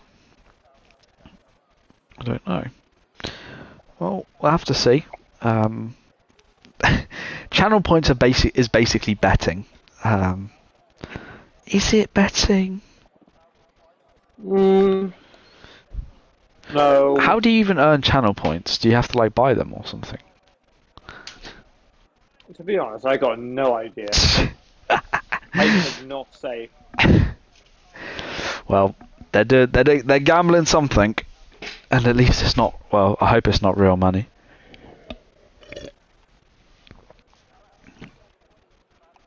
Otherwise, that would be interesting. I just enjoy the Galaxy chocolate with caramel. Well, I'm going to, after this, gonna eat some food. I'm gonna cook some food. I'm gonna eat some food, and then I'm gonna cook breakfast for tomorrow as well. And then, you know what I bought the other day? Yesterday. I was gonna have dessert after I ate, but I was too full to eat, and it was already so late. I couldn't exactly wait like an hour because I wanted to go to bed. So I bought 4 pancakes. You know, like the really thick American pancakes. Oh, yeah. I bought 4 of those, and I got some ice cream, and I got maple syrup. I'm just gonna enjoy them tonight. I was like, oh yes, that's perfect Sunday night. While I'm waiting for my washing to be done in the laundry room, I could just munch on pancakes. I like a crepe. I like a British pancake, like a crepe. They're really nice, but there's something about American pancakes which I can't explain that makes them so nice. I've been to America a few times. Been to Orlando mainly for Disney World, Universal Studios, but there's a restaurant chain called IHOP, which is in London. Oh yeah, I've heard of IHOP. And they do different types of pancakes, and I've had the first time I went, I tried to destroy this double chocolate pancakes, which was like almost frustrating, and I could not defeat it Really? on the first time over there. The second time, I barely just did it, and I thought I was going to throw up, right? Not going to lie. And in the third attempt, I absolutely demolished it. I was like, yeah, that was easy. That was easier. That was much easier. See, at some point in my life, I'm going to go to Texas simply for the food. I just think Texas I want barbecue. to. Oh my gosh, it just looks so good. And like, I could go to London and try some Texas barbecue, but I feel like it's worth waiting and just actually going to Texas to try authentic barbecue. And like, American soul food as well in the South just sounds so good. Have you? I don't know if you've ever seen Gordo Jr. and like the chefs that go on. Yes, and I have. They went to America for one of their tours, and they did go to the Tafal. And there was one wooden fire barbecue. I remember this episode. Oh, that looked amazing! It just looked, it looked so unreal, and I thought I want to try it. And the portions are massive as well, so it's good for someone like me. Mate, I'm in love. Right then, I can eat like an elephant. yeah. Right, let's quickly spam through the tyres then for us, GNUC. Well, Lele's decided to go for hard tyres instead of softs, which is a bit of a shock, really, considering how well he was doing. All the way down to shock on the Jammy Dodge on mediums on quick fire this round. D10 to Jack hards, Luke mediums, personal trainer Jed and Pyro hards, Unitos going for softs, El Nino mediums, Taki and Puzzle hards, Alpine all the way down to Pirkit mediums, Sweatback Flame decided to stick to softs, and Zacker Speed on hards. Well, that was a very quick rundown. I don't know if it's ever been done that quickly before. Had to be done. Yeah, but there's a cucumber. Right then, let's wait for the grid to form, and then we can. This is start 2 of this evening's race. We already had our first guess away, and let's see if it's just as clean this time around. There's Fluffy spamming his Jamaican flags. Let's see if the races can be as cool as those guys down in the Caribbean. So you've got 5 red lights, and it's lights out, and away we go then for the second time here at the Miami Grand Prix. Again, Lele looks like he's got off well, but has to cover off. Try again later, boy. This time around, D10 gets another great start, trying to make that move again on Jammy Dodge, and he does, but Jammy stays there. We've got a Haas spun round in the background. And Liam Wilder's also got ahead of D10 as well. We got yellow flags waving. I'm wondering if there's some debris on the circuit. Liam has actually had a nice little getaway as well, being able to get up into P5. Just trying to see Luke the Blade involved in that one, I think, along with James. Yeah, I think those were the two involved in that incident mainly. Again, a nice little getaway out front. They're going to be, I'd say, racing or trying some form of racing against each other. Look at the straight line speed. Try again later, boys. Already got. He's going to be going for the lead here. He's right down the inside, but the inside line now belongs to Lele, who is round D10. We just saw that caught the end of D10 on a bit of a spin on the turn 11s. They're all fighting their way. Look at Pyro El Nino. There's all manner of chaos between the McLarens, the Alfa Romeos, the Williams of El Plan, trying to send it down the inside of the chicane. That was a bold move. Someone also, that's tech support, cutting the chicane as well to avoid El Plan. There was literally nowhere he could go there. So many cars in one small confined space on the circuit. It literally, that is the problem with that second sector. You just get intense racing everywhere around the circuit. Now Mr. Business is in that top 10 and ahead of Pyro. Now we've also just seen Liam Wilder get ahead of Jammy Dodge, but Jammy's going to be fighting this one back on the medium compounded tyres, switching back into the slipstream of Liam, who pulls to the inside already, coming down the straight, the outside line. The Mercedes thought about it for a second. Bless you, Giannitius. There's a lock-up coming on from all of the other drivers going around the circuit. I think we just saw a bit of smoke there, and I think the race is going to start to perhaps calm down just a little bit now. We can only hope it calms down a little bit, as there is so much going on all around the field. But wow, that was a much more exciting start than we had last time. Of course, yeah, of course. And I saw, like, by where D10 had that issue, and El Plan just that it was a really I don't know what you call it. It was quite a necessary move. It was quite immature trying to poke it down the inside, and I'm surprised he didn't get any damage at all from the front wing. So he's still carrying on quite poorly because if something happened, it would have been no one's fault but L Plans for sure. But yeah, still living to fight for another day. Yeah, indeed. I mean, that's the sort of incident where you kind of think, what was he thinking? And he's very lucky. I mean, I've seen people DNF for less. In fact, I've seen at the Austria pit wall, someone's broken their front left wheel by hitting it at about 20 miles an hour. So he's quite a fortunate man, I think. And he, should use this second chance very wisely. Otherwise, he will find himself in a worse position. So I think we're seeing what happens sometimes in spectator mode, where we seem to get this increased smoke. I think an issue for Sweatback Flame. He's ghosted. I'm not sure what's happened to him. Whether he's had a little spin on exit on power, I'm not too sure.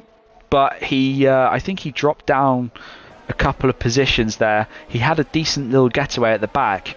And now he sits in P19 once again. All that work he did on lap 1 pretty much undone, as Zaki's Beast and James PT pretty close together. James trying to make his little comeback after he was involved in that incident with Luke the Blade, where I think Luke was just pirouetted round and stuck in the wall and nowhere James could really go, as he thinks about sending one to the inside as they make their way through turn 9, but deciding better of it to live to fight another day once again. Luke the Blade does make a move on Sweatback Flame, as we're now starting to see the DRS active. Rocky and Perkins trading positions. James and Zach also switching positions around there. Around the rest of the circuit, nobody else really changing positions all that much through the first bout of DRS that we saw. So when we move back to the front then, Try Again Later Boy is just 0.2 of a second behind Lele, and now has the DRS and is already ahead long before the braking zone even appears in their view. I mean, he had such a good exit and such good straight line speed. I think that was a result of using ERS, DRS, and what other magic tools he's got at his disposal, and he moves himself into the lead of the race. And Lele now can chase, perhaps build up some more ERS than he's already got, already at 83%. I say already has 83%, as we've just seen Fuzzle and Pyro having themselves a little bit of a squabble. Pyro trying to keep his wheel in it, and now is D10 trying to come round the outside of Pyro. That outside line will possibly become the inside line if he decides to send it. He doesn't, but now look at L Plan in the back as well, trying to get involved in the fight with D10.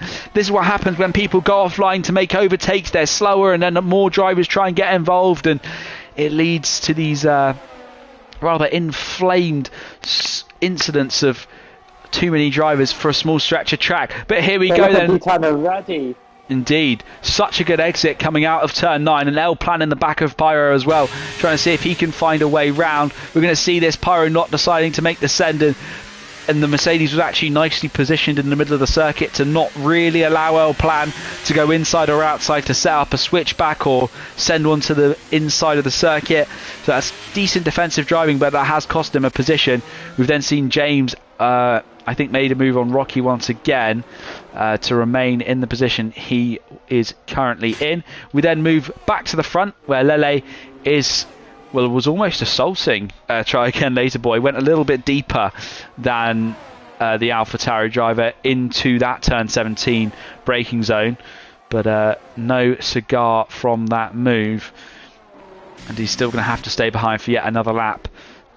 Again, harvesting a little bit of ERS and trying to get himself in a better position all around the circuit. Now in these early stages, it's all about kind of trying to find a rhythm, really settle into that rhythm, as we're going to have to hold further back with tech support trying to get past L Plan, but L Plan looks like he's still going to hold a wheel in there. Well, he almost looked like he was going to hold a wheel in there through the early stages of the first sector, but that did not play out too well for him. El Nino also has just made a move on Unitos. I think Unitos has made a pretty big mistake here, coming through turn 6, 7 and 8 rather than turn 9. Sorry, Ah, he must have hit the wall somewhere. I think he's brushed the wall in the early stages of the first sector, and that allowed tech support to get past, Mr. Business to get ahead as well, and he's going to be significantly slow through the second part of this lap, where that where any sort of grip is so important for the cars. And the shiny racing green Aston Martin will be under some huge pressure coming down this next next back straight then from the Alfa Romeo and the McLaren. So here we go then. There's Fuzzle already ahead. D10's going to be right behind in that slipstream, looking to pounce to the inside. I think he's going to be clear. Is D10 possibly going to try and move on the McLaren as well? Yes, he is. He's really late on the brakes here. Is D10 on Fuzzle? And he's just muscled his way almost ahead. But Fuzzle looks like he's got a better exit. We just see Unitos peel off into the pit lane. And I think Fuzzle just did enough on the exit of the corner there to be able to secure his place ahead of D10, who sensibly doesn't try and send one too aggressively to the inside of the first corner, despite Fuzzle being late enough on the brakes where he actually missed the apex entirely. And yeah, so Unitos has to box, then otherwise he would just be eaten alive by the rest of the field. Did Unitos start on hards or was he on mediums? Just wondering. He started on softs. So okay, so he's got his mandatory pit stop out of the way then. Even though it's unlikely he's going to be going to the end. And we talked about DRS trains, didn't we, just before the race. Well, here's one for the fans to see. Everyone from P1 to P6 in a cheeky DRS train. Always, well, I'd say it's a very, very close DRS train as well. They're sort of less than half a second away from each other, although I say DRS train, now Lele has unfortunately lost the DRS of Try Again Later Boy in front, whereas everybody else behind has. So this could be Try Again Later Boy's chance to break away. He's going to really have to. He's going to be really pushing. Lele looking a little slidey actually through that S's part of the last sector, and well, it will keep ourselves an eye on these guys. We did also just see Pyro making a move, but now without the DRS he's pretty vulnerable behind from almost 3 cars. He was in P10 at the start of the straight, now he's dropped down into P13. Tech Support and D10, the 2 Alfa Romeos, fighting and squabbling each other away. D10 is on the inside. Oh, there's into the wall! Pyro and El Plan. Yeah, I saw something, definitely. I thought something didn't seem right there. Yeah, both of them into the wall hard. I'm very surprised no real damage came of that. Nothing visible for us so far, so we can't really say too much more about that, but the 2 Alfa Romeos are still going to continue to battle coming down this long back straight then. DRS for D10, no DRS for Tech Support, and D10 moves back into the points positions. Just to quickly comment on the top of the leaderboard as well, Shakos was able to make his way ahead of Lele, but is going to be under increasing pressure now as he does not have DRS compared to the DRS that the Alpine will have, as Lele pulls to the inside of Shakos and makes that move work in the back. Nobody making an overtake, with Liam Wilder, Jamie Dodge and Jack Imac all kind of like together and trying to fight and attack, you know, these guys in front, but Liam Wilder's almost dropped off the DRS of Shakos in front. Very close. Very close, isn't he? And there's Lele breaking back into the DRS of Try Again Later Boy, so the DRS train does very much indeed continue. I think Pyro might have had some damage, as he is very much into the pit lane now. No, he's not changing that front wing. Tactical stop. Oh, okay. Unless he forgot to change. Two-stopper maybe. Unless he forgot to change the front wing entirely, then that's a completely different story. And yeah, look at this, Liam Wilder has lost DRS to Shakos in front, who himself is going to be attacking Lele coming down this back straight. I think Lele fell outside the DRS as well, and that cost him it dearly, as now he falls back down into the P3 position. Liam, despite not having DRS, managed to stay ahead, so I think he's got a slightly lower downforce setup to Jamie Dodge. We've also seen the Alfa Romeos switch positions once again. Tech Support now back ahead of D10 here on lap 8 of the Grand Prix. Interesting stuff at the moment happening all around the circuit. I think a lot of positions just changing back and forth through DRS zones. Oh, look at this though. Jack Imac finally making his move down the inside of Liam Boulder after he was able to get ahead of Jamie Dodge at some other point coming down the back straight as well. And Jack Imac now takes P4 in what is breaking out to be two separate groups of drivers fighting at the front. Liam Boulder now has the DRS on Jack Imac, who is DRS-less for the next couple of laps. We're also going to probably see another pass between Shakos and Lele down the next couple of straights. So we're going to turn our attention back to the more interesting of fights, where D10 has got back ahead of tech support. Yeah, it's a lot of similar stuff, a lot of similar moves happening just in different parts of the track. It's being quite the ping pong game at the moment. No one really being too aggressive with each other as well. In fact, Shakos has finally broken back inside the DRS. And here we go. There's this little squabble. Liam Boulder, Jamie Dodge on the inside. Liam forces his way around the outside, which becomes the inside. That's a great move from the Williams driver, who now finds himself back in P4. And the order is back to where it was. So what's happening with these three battling for P4, 5 and 6? It's created a massive gap to the drivers out front, which means it's going to be really difficult to get. They're going to have to work together to get back into the DRS range of the guys in front, as Jamie Dodge then assumes lead of this little pack of cars. I think Shakos now is going to have the DRS on Try Again Later Boy, so he is going to have an advantage, and I think Liam will have once again DRS, but so too does Jack. Jamie Dodge, no DRS for him. And yeah, just as predicted, with Shakos actually having some DRS compared to alongside Lele, that does mean that it was much more difficult for Lele to try and find a move into that first corner. But Shakos, once again, he's kind of so closely hovering within that gap. And oh no, Try Again Later Boy's gone deep. He's locked up. Shakos then will take the lead of the race here. I think Try Again's going to get DRS. We'll just have to wait and see, because I think at some point Shakos was ahead. Yeah, indeed it is. He does have the DRS. It's going to be very interesting coming into the first corner. Shakos is going to fall down into P3. Lele and Try Again Later Boy are both going to try and swoop around the outside, and both do so with immaculate fashion. Yeah, Try Again Later, I think he just locked up, really. Found himself running very, very wide. Well recovered. Yeah, no, certainly. He's already got a 7/10 gap to Lele. I think using some of his ERS though, so in terms of the long game, 80, 50, 5 and 25, we can really tell who is quickest. And now look at this, also with Jamie Dodge getting closer. Lele thinking about a move to the inside, forcing Try Again Later Boy to take a rather wide line. This is going to really compromise both of their exits, as they're still wheel to wheel coming through turns 18 and 19. This is going to be crucial for the battle of the race. Lele going to be trying to go on the inside. They're getting pretty aggressive with each other already. And just those little squabbles that happened, look at that gap has gone from about 2.4 to 0.8 between the two packs. I know. I cannot believe it. What a race. It's only been 11 laps.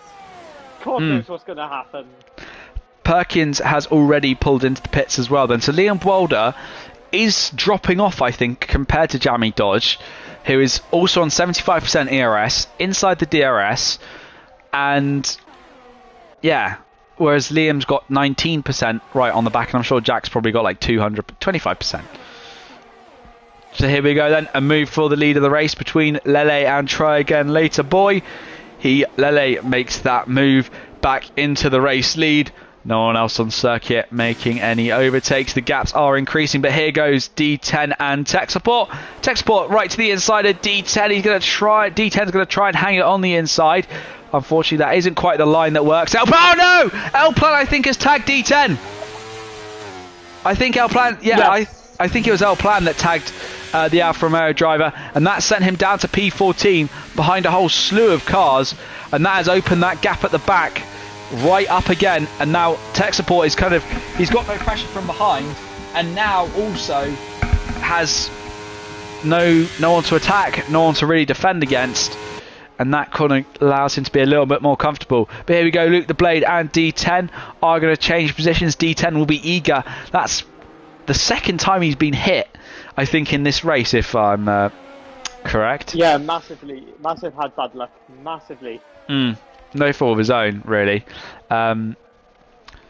So since Pyro made his stop, he has been making massive ground. He's I think the undercut is going to be really, really strong. This battle, though.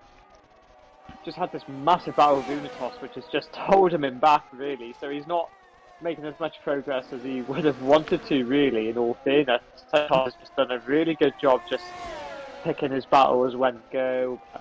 Yeah, for Pyro on the other hand. Yeah, not probably going tonight. No, and I think the more crucial thing with that as well is that they're still going to be squabbling. And there you go. Look at this Unitos going around the outside of turn 7. And he makes that move on Pyro. So these two just ping-ponging each other. Whilst they are gaining, it's going to lose them a huge amount of time. In fact, Luke the Blade and D10, look at this D10 trying to force a wheel on the inside of Luke the Blade. He's going to continue to hang it on that inside line. Now to the outside, into the chicane. That's a good move from D10, but he picks up a time penalty for exceeding track limits as a result of it. We're going to have to switch quickly back to the lead, where we've just seen Try Again Later Boy into turn 17 make that move on Lele on lap 12. But Lele is now going to be fighting back with the DRS. He's going to pull to the inside of the AlphaTauri and down into turn 1. He makes that move work once again. This is good for Shakos, though, as it's actually allowed him to close back in as he was sort of being dropped a little bit. And now that is not so much the case, as he's back within DRS and can, well, relax again a little bit. It's probably been the best position as well, P3. Let P1 and P2 squabble it out. Use all the ERS and just sticking that DRS between the top two and just preserve all that ERS until the time is right, really. But Shackles needs to gain his ERS back. He's only on about 44% right now as that position changes again for P1. Lele falling right back behind Try Again Later Boy. No secondary assault coming out from the Alpine, who settles for that second position as it stands. Then looks like El Plan finally making a move on tech support. So El Plan looks like he's got good pace, but if I'm being honest, I see a couple of penalties coming his way for some of the incidents he's been involved in so far. So, which is good, but we'll have to see how that impacts him come the checkered flag, of course. Elsewhere on the circuit, James and Zaki's Beast still in a bit of a squabble. I'm sure we'll keep an eye on if anything happens there. Pyro and Unitos, of course, still in there. Squabble. Ooh. Pyro picks up 3 seconds for exceeding track limits and makes a huge mistake. Oh, and he's going to be well under pressure by Perkins on Thrasher tyres. Yeah, no, it's just the strategy just hasn't worked for Pyro. As we're starting to see a few of our medium runners box nice and early here. El Nino and Mr. Business into the pits now. Alongside, is that, who else is that? Rocky in the pits as well. Rocky. Yeah, I just think those three in the pit lane for now. So Lele once again was passed by Try Again Later Boy into turn 1 this time, and has to settle for P2 once again here on lap 14. I feel like the strategy is going to be what really plays into effect. Who pits when, who gets the undercut, as there goes Lele once more ahead, making a move for the lead. And look at this little squabble in the back. Jammy Dodge fighting with Liam and Jack, and it looked like there was going to be some sort of move that happened there, but in the end they all kind of filed back into their positions. We got a yellow in sector 1, and that swept back Flame. I think he had a spin somewhere. He's having a rather poor race, to be honest. Nothing. I did not take long. Yeah. Oh, he's lost the end plate. Yeah. Yeah, he's lost the front left. I'm wondering if the same thing that Unitos did is what's happened to Sweatback Flame. I think, is that James's second penalty? Yeah, it is. That is. I think one of the leaders... Someone boxed, yeah. Jammy Dodge, the only one on the mediums, early into the pits. Luke the Blade also picking up 3 seconds worth of time penalties for himself. Again, I think also penalties are going to be quite an important factor for the guys that are quite close together. Boxing a bit early. Ooh, interesting. Who's in the box early? Jack, yeah. Jack. Jack L Plan in as well, but that's expected on the medium compound of tyres to be in around now-ish. Yeah, but Jack, perhaps he's waiting for a late safety car and pyros into the pits and does speed and retires. Oh, he just knew it was going to happen. Yeah. Yeah, I imagine now. Oh, James is DNF'd. Oh. I think he's retired in the pit lane as well. Yeah. Well, with Pyro leaving, is that going to split the lobby? Let's hope not. I God hope not, no. But so far so good, touch wood. Got some wood by my desk, so... I'll touch my wooden desk. Should be okay. It does look okay. I hope. We can only hope, we can only hope. Please, please, we do not need a restart 15 laps. We can't have a restart 15 laps in. No. Absolutely not. I suppose we could do a quarter distance race. And there we go then. First of the leaders in. Lele into the pit lane then, along with Shakos and Liam Bwolder. So then, try again later, boys. Going to stay out for another lap and not pursue the undercut. It's going to be crucial that he gets onto, well, as quickly as he can go, really, if I'm being honest. Otherwise, he is going to find himself suffering a lot. He's going to probably come out behind Fuzzle. Sorry, Fuzzle? That's not who I mean. He's probably going to end up coming out behind Lele. In fact, look at this. Just one lap later, Shakos comes out behind Jack Imac, who actually is able to jump. Yeah. Jammy Dodge has had a poor... Obviously, oh, wait, no, because he's on hard, so he's going to be having a pretty... torrid affair compared to the medium runners with their speed, although Liam looks like he went a little bit wide there and has invited Jamie Dodge to get right on the back of him. Yeah, because Liam's lost a lot of time to Shakos in front. Oh, try again later, boy. A penalty. 3 seconds. That is going to be critical at the end of the race. That is going to be really important. Caught red-handed, went completely over the kid. Completely over it.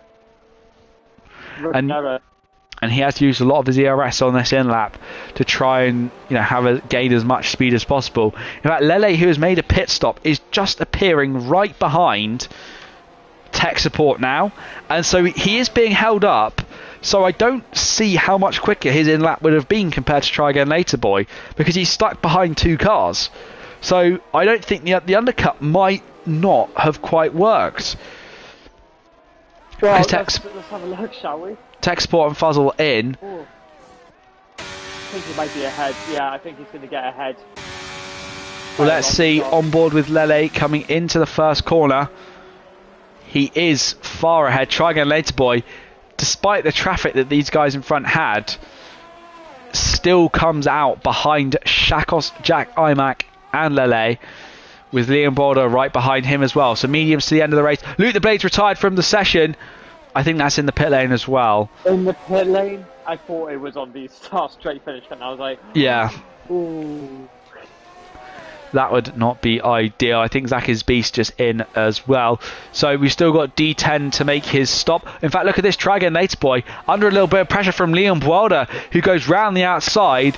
And again, remember that outside becomes the inside when we're talking about turn 11 and 12. So Liam, though, does make that move before the corner even occurred to him. So he is ahead and into P4 then. But unfortunately, 1.5 seconds behind Shakos. So not within the DRS. So I'm sure it's only really a matter of time, really, before Try Again Later Boy does make that assault back on the man in the Williams.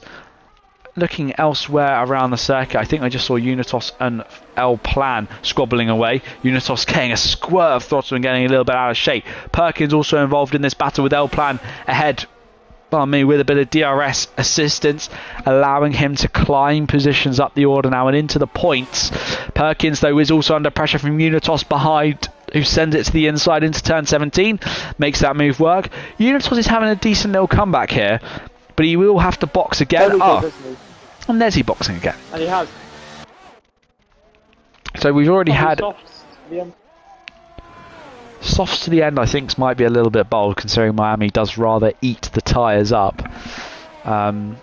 I'd only really go. No, he's going mediums. I was wrong. I'd say softs in the last sort of 6, 7 laps only. Really, I'd say now is still a little touch and go for soft compound tyres. Tell you what, Jack Imac has been really pushing here. He's only on 11% battery and is keeping up with Lele as it stands. We'll have to see how that transpires throughout the rest of the race. Again, Try Again Later Boy has got time to make up compared to the rest of the grid, but he does have 3 seconds worth of time penalty. First of all, he's got to make up 1.8 seconds on to Shakos, well 1.6 now to Shakos, and then he's got to get past Shakos and Jack Imac on merit, and then he can start to attack Lele for the race lead again. So boxing that lap later did not help him one bit. And tell you what, it's really helped Jack Imac. He might have played a bit of a blinder here, although he has just set the fastest lap of the race.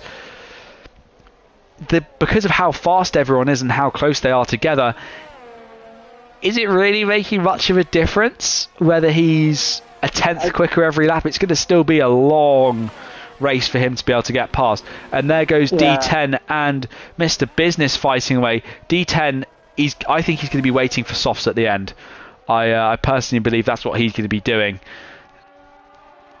because there's no way there's no way he boxes mediums now. Yellow in sector 1. There's been an incident. A virtual safety car. Fuzzle and Rocky. Rocky picks up 5 seconds for that. If he doesn't box, depending on what the incident was like, he might get that removed, but that's of course to the steward's discretion. We don't know what the incident's like whatsoever. So Wetback Flame taking this opportunity to box as the virtual safety car. Virtual safety cars. No front wing. Who? It must have been Sweatback. It must not have been Fuzzle or Rocky, because Sweatback's missing the front wing. He's done a nose change. Well, Fuzzle was spun round though, so. Yeah, I don't know. Could it have been from Sweatback? I think it might have been a couple of incidents, really. Because I don't know, but. Oh! Massive! Try Again Later Boy picks up a drive-through penalty. He's finished. That's his race over. Try Again Later Boy will not be standing on the podium. Unless there's a safety car late on, he'll still have to get through a load of cars. And now that penalty... Time penalty. And a 3 second time penalty. It moves him further and further away from potentially leading the race. So, in my humble opinion, I don't believe Try Again Later Boy has got any sort of chance of being able to win this race. Oh dear. Oh no. That's a real shame for him. And we can't get that. And even if that drive-through penalty is unfair, we can't remove it because he has to serve it within 3 laps. So there's nothing we can really do, and we can't say, okay, we'll just remove the time from your race at the end, because that's just unfair. Because it would be 100%. So we can't do anything about it. Unfortunately, it's the bugs of the game. What happens happens. Nothing more we can really do about that one for him. And yeah, and just as he was closing up to Shakos within the DRS range as well, virtual safety car. Oh, another virtual safety car. Oh, so is anyone going to box then? Is anyone going to think about it? Lele goes, oh, I thought he was going to go in. If I was Jamie Dodge, I'd box. No. But he doesn't. I was just thinking, if I was Jamie Dodge, I reckon, okay, I can have a gap to El Nino here, but why are we getting this virtual safety car? Who has hit the wall and broken the... It's D10. It's not been isn't it? Oh, I think he's retiring in the pit lane. Yeah, he's retiring. Yeah, he's out of that. I think that's enough.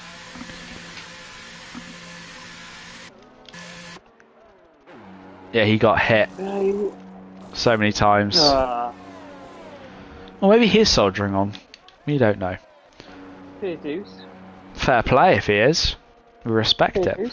So that virtual safety car then is for debris on the track with the front wing of D10 somewhere across the Miami Street Circuit, 19 turns. Which one? We do not know. We were not running. Oh, and Oh, I think. tad insult for D10. He's just. It's not been his race today. It just hasn't been. In the rooms. Indeed, he has had such good pace, but yeah, that's so unlucky. That's just so unlucky.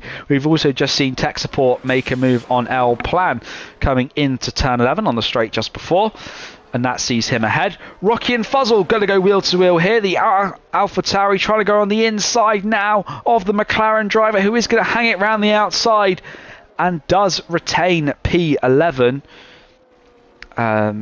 So that's P11 for him, and Rocky jumping and bouncing all over the sausage curbs. That does cost him a little bit of time then. So we jump right back to the leaders of the race then. And we got yellow in sector 2. That's a Ferrari. Is that Perkins? Yeah, it was Perkins somewhere caused the yellow flag to come out. Oh, Unitas. Unitas is missing the... Oh, was it Unitas? Sorry. I do apologise to Perkins for that. Yeah, Unitas though front wing on that Aston Martin. Another driver who just hasn't quite had the race today. Yellow in sector 3. D10. He's buried it in the barriers. Oh! A safety car. This does not help try again. I tried to do penalty. Oh no. He's unable to serve his pen. Would he get disqualified though? Because he'll drive more laps without boxing. I did it reset. This is what I'm trying to think. Does it reset after a safety car? Like, if you got 3 laps in green flag racing, does it go back up to 3? Or am I just being really dumb? This is that. No. It's fair. That's kind of what I'm thinking as well. I'm just not really sure. So he might still have to save it, because what we're going to do, at least 20. It's going to be 23. It's going to be 24. It's back at 25. Well, everyone is into the pit lane then. I'd say anyone that stays out is a little bit silly. Very silly.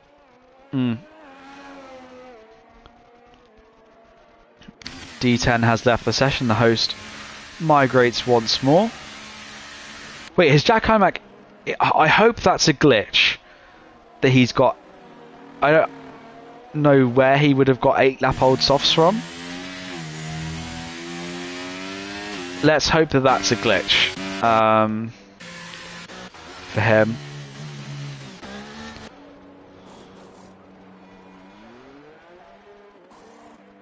So with everybody into the lane then, it creates a rather busy pit environment for teams that might be having... I think the gap between the leaders is enough where there's no need for a double stack for any of the cars. So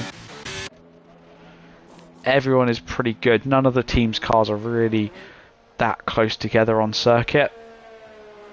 So yeah, actually none of them are really. I think the closest is Liam Wilder. I know, Mr. Business and Fuzzle I think were the closest, but yeah, that has been eradicated. So we're going to be having a sprint to the end. For Jack Hymack's sake, I do hope that those are actually fresh tyres. They will be. They will, because the lobby reset, didn't it? Oh yeah, so I don't know. That's just a glitch in the game.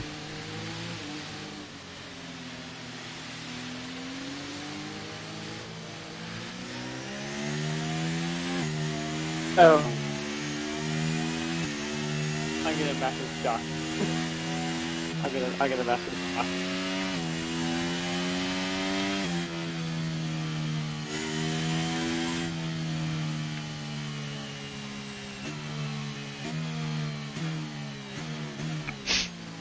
We are just confirming it. I don't understand how he would get worn tyres, but since we haven't... Start on. No. It doesn't start on. I think it's just a glitch with the game. So... Yeah, Wait. What? It said he started on hards, and then he went on mediums, didn't he? Yeah. It says he's only done two soft, so this is honestly it's in the mud. Well, Perkins into the lane. Let's see what she is doing in this pit lane. She is going on to another set of softs? Question mark. Yeah. I think just to get the freshest tyres possible. Really, for Perkins' sake, I think it's not really like a thing. She wasn't going to lose anything from doing it, so why not get the freshest tyres you possibly can on the car? Yeah. I don't think the safety car is going to be in at the end of this lap, though. I'll tell you that now. No, but obviously it will be in before the end of the race. It's impossible for F1 games to finish under safety car conditions. That's just the coding of the game. Even if everyone is massively gapped, that's just not how it works. So I think, did we have some sort of issue once with, I believe, because Lele got told at the start of the session no slow safety cars. So is that something that happened last race or a couple of races ago? Yeah, so when I was on comms, Lele was going, I think it was under 80 kilometers an hour. I'm sure it was, so it was the equivalent of about 20 miles an hour, I think he was going. So it needs to be above 50 miles an hour, which is, 80 kilometers an hour or something? I've forgotten your famous way. I'm really, really done with my kilometers to an hour. Well, we can roughly say that 186 miles an hour is 300, so we can scale it down from there. And alright, so past that then. we'll just 200 is 90. Basically just stay above a reasonable amount. Just keep at a reasonable speed.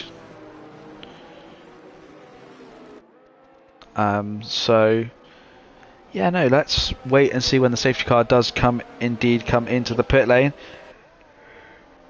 And then we can go back to bed because I'm tired. Yeah, no, but for now, so far it's been a really interesting race. And everyone's kind of in a relatively similar position, to be honest. Like, no one's really moved up or down all that much. So yeah, but it's been interesting despite the fact no one's really moved anywhere, which is always a really good sign for a race, because it's always wonderful to see good racing despite the fact our positions haven't really changed too much. Well, speaking about those position changes, here there are. Lele has remained where he has always been at the front. Jack Imac has moved up 5 positions. Shaq has remained in P3. Try Again Later Boy has gone down 2, and straight after this he's going to have to serve a drive-through penalty, so he's going to be right at the back of the grid. Liam Boyle has moved up 1, Jamie Dodge down 2, El Nino's moved up 5, Mr. Business up 8, up 4 for Tech Support, up 5 for El Plan, up 3 for Fuzzle, up 5 for Rocky, up 7 for Zacky's Beast, up 4 for Perkins, up 4 for Sweatback Flame, and down 5 for Unitos. So, well, safety car will be in at the end of this lap then, as they're all getting ready to go racing once more. Let us wait and see who will come out. Doing a much better job, or was doing a much better job, should I say. I is picking up his speed now, and he's bolted it. Yeah, indeed, And very much. Wow, really caught Jack off guard. That's almost a 1 second gap. And Try Again. No, he has been disqualified. Oh. Just as I thought. Oh, whoa. Because that's the first lap after green flags. Try Again Later Boy disqualified. I think that's really unfair how the game does it, because of the safety car. It didn't give him... He should have boxed straight away, but I don't think he realised that, and yeah, that's really unfair. That's costed him. Yeah. Yeah, that's... Let's be honest though, he wasn't really going to score points anyway. But yeah, the game has just ruined his race there, and there's nothing he could have done about that. So unfortunate for him. But Lele now out front can start to edge the gap to Jack Imac as much as he possibly can, and Jack could still be within a decent chance here, but he's got to push hard to catch Lele, who has been expressing exceptional pace this entire race. Zach is Beast picking up a 3-second time penalty.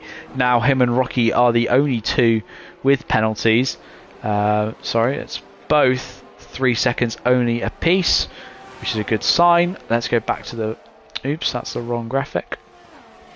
There we are.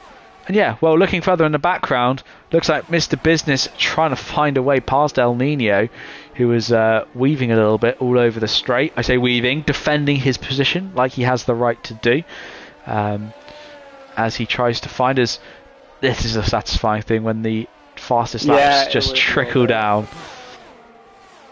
Usually in real life they're close enough where it's for everyone, but for us it only goes down to Liam Wilder, which we'll take. I think Jamie Dodge is he had a pretty poor restart and hasn't quite been able to get quite as close to the rest of the field as the other guys have.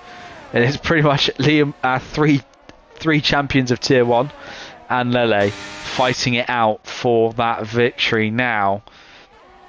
And I think it could still be pretty much any one of those top four's game still. But we'll have to wait and see who will eventually come out on top. But Unitos has also just made a move on Zaki's Beast. I think DRS will be active after this lap is complete then. So we'll have 2 laps of DRS running to satisfy our overtaking urges that we have had. Again, everyone's back being close to each other on the racing circuit, just like we have had off the start. And I think it's going to be one of those rare occurrences where Tier 1 actually has more tickets, incidents and safety cars than Tier 2. Which is rather scary to say. Yeah, I know, very surprising, and a bit scary as well. Bit scary indeed. So Unitos managing to make his way back ahead of, making his way ahead of Perkins as well as Zaki's Beast. Now as DRS is enabled, and look at this little squabble. Perkins, oh my goodness, forces Zaki's Beast in the wall there. It looked like.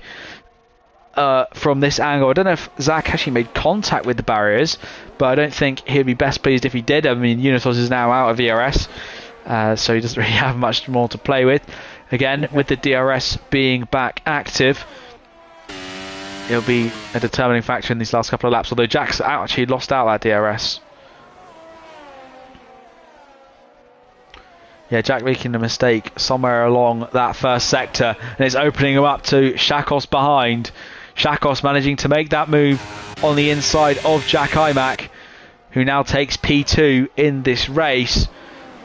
Liam Wilder also faltered outside the DRS there, and that cost him quite significantly. Tech Support trying to get ahead of Mr. Business, but goes a little too deep. Although he's going to try and hang it on that inside line, he does. He's going to try and stick to the outside through the chicane. They go wheel to wheel, and Tech Support has to cut the chicane ever so slightly, wondering if he'll give that one back. But look at El Plan in the background, trying to force his way into this battle. Swept back Flame picking up 3 seconds as well, and now Fuzzle on the inside of this pair, who's going to activate his DRS and try and find a way to get the move back and try and gain some positions here. El Plan, Mr. Business, going to go to both sides of Tech Support, who's got nowhere to go as they go 3 wide into turn 17. Tech Support cuts down the inside of the pair of them. What a switchback from the man in the Alfa Romeo as he gets that move done absolutely perfectly and is back into P7. Mr. Business and El Plan still squabbling away as they make their way down into turn 1. El Plan on the inside line wasn't quite able to make that move work, but wow, was that a switchback from Tech Support. That is the switchback of dreams here. Yeah, what a switchback. That is overtake of the week for me so far. That was a brilliant move. That's what we love to see. So then, Shakos unable to break into the DRS of Lele in front as we are now on the final lap of the race. Yellow flags. Mr. Business is out. A huge crash. Oh no. out on the final lap, Mr. Business. I'm wondering if he's collided with El Plan somewhere around the circuit. El Plan still fighting away with Fuzzle then, coming in to turn 11. The inside line belongs to El Plan, but now he's shown the door to the outside, and unfortunately loses that position to Fuzzle, drops down into P9. But well, as that fight is going on, we're going to try and see if we can get the leaders. Are they going to cross the line before? I don't think there are. So it's going to be... it's a tough choice to whether stick with these battles or focus on the leaders crossing the line. I think El Plan, is he going to be able to get anywhere close? I'm not sure if he's going to be able to. El Plan pulls to the outside and makes the move work. But look at this. Lele has defied the odds and managed to lead most laps of the race today. A fantastic performance from the Alpine to win the Miami Grand Prix. El Plan manages to come home in P8, but I'm not sure how penalties will affect him by the stewards. Unitos somehow finishes in the points at the checkered flag. Yeah, I feel like El Plan will be judged harshly this evening. I think his antics off the circuit, well, on the circuit, sorry, will, yeah, they're not going to do him too well. But wow, Lele, brilliant race. Yeah, nailed it. Absolutely nailed it. Yeah, yeah, literally did absolutely nail it. And yeah, did the best he could. So in the end then, Lele took the victory from Shakos and Jack Imac. Liam Boulder in P4 with the fastest lap. Jamie Dodge P5. El Nino P6. Tech Support finished out in P7 with that beautiful little switchback move. El Plan P8. Fuzzle in P9. Unitos rounds out the points somehow after his interesting affairs this evening. Perkins, Rocky, Zacky's Beast and Sweatback Flame finish out the finishers with Mr. Business, D10, Luke the Blade, James at Pyro and Try Again Later Boy all not finishing in this race. Wow, driver of the day, Giannuzzi. It's a really tough one because a lot of drivers put in good drives today, and who would you give it to? Probably It is really difficult to pick. Oh, there's some good options. I mean, to be fair, the P6 to the boys that, and is it just to the boys that finished P6 to P10 have done an extremely good job to get the point because they're all outside the top 10 starting quali. But like Jack had a really good performance as well. Starting at P7, getting into the podium position. And I would probably, oh my god, you'd probably well under pressure now. There's so many options to choose from. Because it's not like there's a clear and obvious winner, but yeah. Oh my god, I think who would just do it? I can't choose, mate. I really can't. I don't know who you think. I think I'd give it to Lele. I think everyone had good drives, but I think he was just the best out there today. He had an incredible qualifying lap, and then throughout the race, he just played it well with the strategy. Not only did he play it well with the strategy, he played it well with the driving, his moves, and I don't think he made any real faults today. And I can't dispute that, and I think he deserves that driver of the day result because he did such a good job. And I'll back you on that as well. Because, like him, very good performances. Not like to nearly all of the top 10 really. They all had really good performances. Only like was a Jamie that was the only one in the top 10 that lost out from quali. So yeah, it was a really good performances from all of the top 10 really, so shout out to them. Yeah, no, very much so. And well, another great race occurring, and I think we are already seeing tickets put in. So stewards can get a little busy already. We already found the tier 2 verdicts. That was a nice easy one to do. But yeah, well, I have to say a massive thank you to everybody for watching today's stream and the weekend's streams as well. both of us have really enjoyed doing these streams this evening and last evening as well. Wow, that was a cracker of a race, and once again, I'm looking forward all the way to next weekend as well already. So what can I say? But thank you everybody so much for watching the streams. Thank you Gianluci for sliding into the code competition both times this weekend. And well, let's say to everybody, enjoy your week. Have a good week. Spread some positivity like we have in these couple of races. Okay, now we're getting corny. Have a nice rest of your week, everybody. And we hope to see you next weekend. Take care now, and good night.